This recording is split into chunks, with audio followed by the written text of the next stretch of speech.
Welcome to this video on Kirchoff's laws. The voltage and current laws, KVL and KCL, are important in electronic and electrical engineering as they are the basis of circuit analysis techniques. They allow for topics that will be covered in later videos, such as node analysis and loop analysis. In order to understand KVL and KCL, you must first understand the idea of nodes, loops, and branches.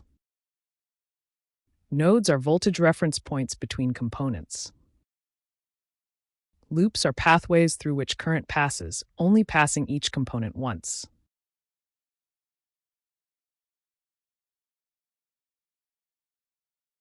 Branches are pathways with two ends that current passes through.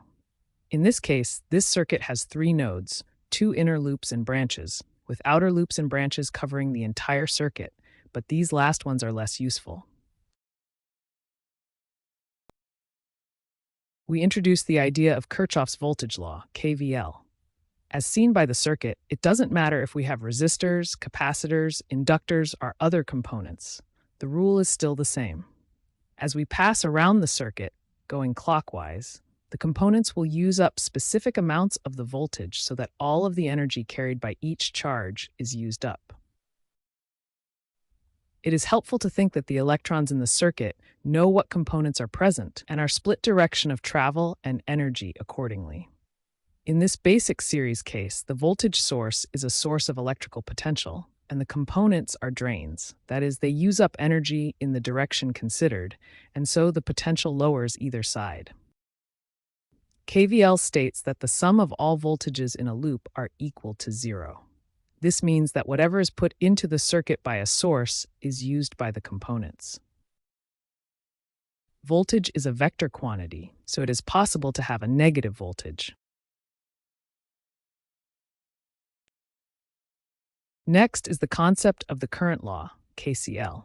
Here, all that matters is the direction of the current, whether that be into or out of a junction. This law states that the sum of all current due to each junction is zero.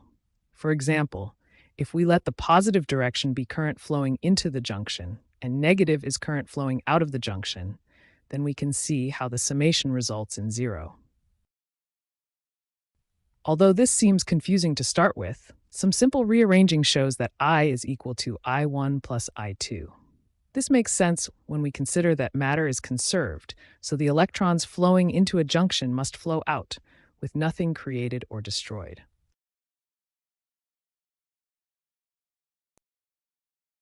To conclude with some final remarks, this video has covered Kirchoff's laws for circuit analysis. We have also covered the idea of nodes, loops, and branches, as these provide the basics of understanding circuit analysis techniques in future videos. Subscribe for more.